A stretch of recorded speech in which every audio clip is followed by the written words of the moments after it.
Hello, Value investors. Thank you for joining me. My name is Michael from Deep Value Returns on Seeking Alpha. Today I'm excited to talk to you about Elastic. Elastic is a search company and it's growing faster than I believe investors realize.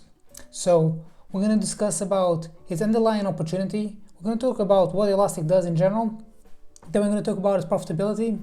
And finally, we're going to bring this all together and talk about its valuation. So let's get started. So here's the thing, right? Elastic has been growing at approximately like 40% year over year compounded annual growth rates, but then the guidance for the next quarter is for 34%. That's a dip of more than 1,600 basis points. Now, here's the thing, right? So you've got a company that's growing at approximately 50%, and then the guidance is pointing towards just 44%, and you're kind of like, okay, is this a company that's going to be able to grow kind of around that 40% CAGR, or is this going to be a company that dips down to approximately the mid kind of 30%? This has big implications, obviously, on the multiple that investors will pay. Now, I wanted to just highlight a few things. One, it's more likely than not that management is being conservative. The next thing that I wanted to highlight, if we go back to Q4 21, their fiscal years are misaligned. So if you go back to their year end, this is the guidance that they put out for the year. You can see them, they were guiding for approximately 786 million for revenues for this year. But then as the year progressed and Q1 came out, they upped their guidance by approximately 20 million. Now, here's a few things that I wanted to note.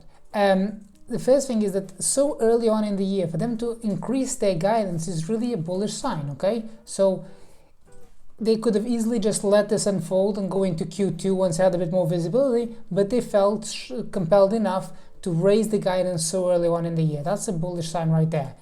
You may counter that and you may see that calculated billings are expected were up 27%. What does that mean? So calculated billings is a leading indicator of work that's to be done. So it's work that has been booked but has not yet been recognized as revenue. So this is normally a contract that's been come into the company and is going to be reflected over the next year. So it's representative of where revenue is going to go. You don't want to see calculated billings much lower than revenue growth rates because it implies that the pipeline is diminishing. You really want to see at least kind of roughly the same revenue growth rates and calculated billings. So that's another thing that investors would have kind of been a bit kind of not so enticed towards this investment.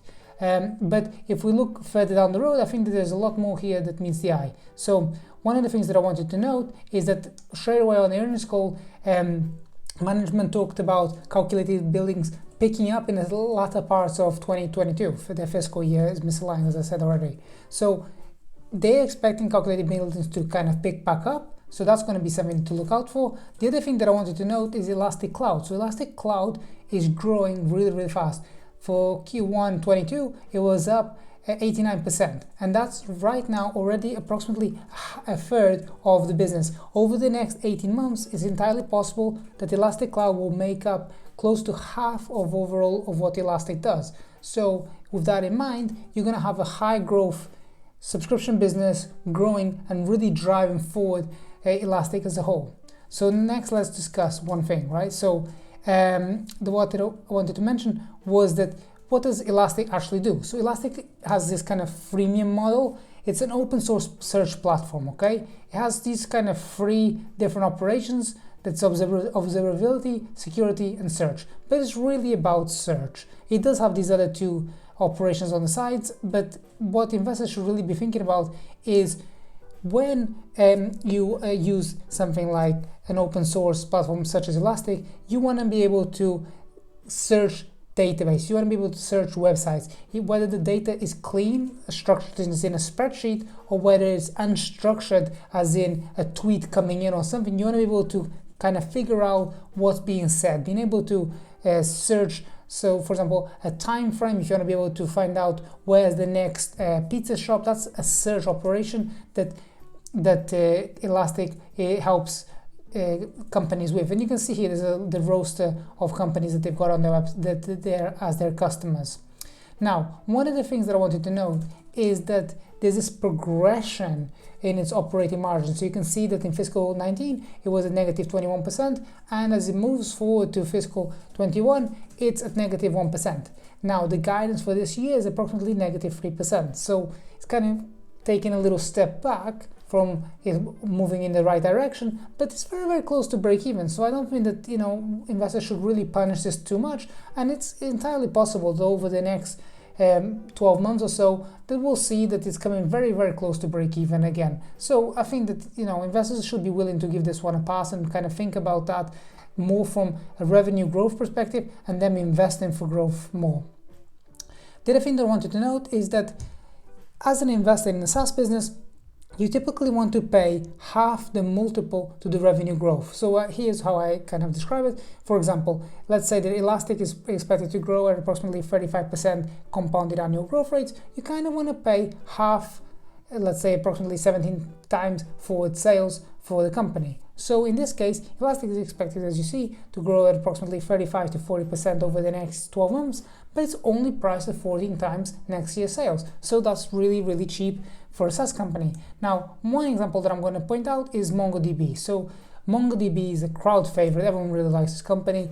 It doesn't really overlap too much with Elastic. It really only overlaps really in the observability and security part of its operations, but for all intents and purposes, within the search, it does overlap. So it's kind of it's not really a direct competitor. Some people might put up Dynatrace as a competitor, but I just want to kind of highlight, okay, what investors are paying elsewhere. So MongoDB is expected to grow at very similar growth rates as Elastic, and is priced at 30 times forward sales. So again, in comparison to that, Elastic is very, very cheap indeed.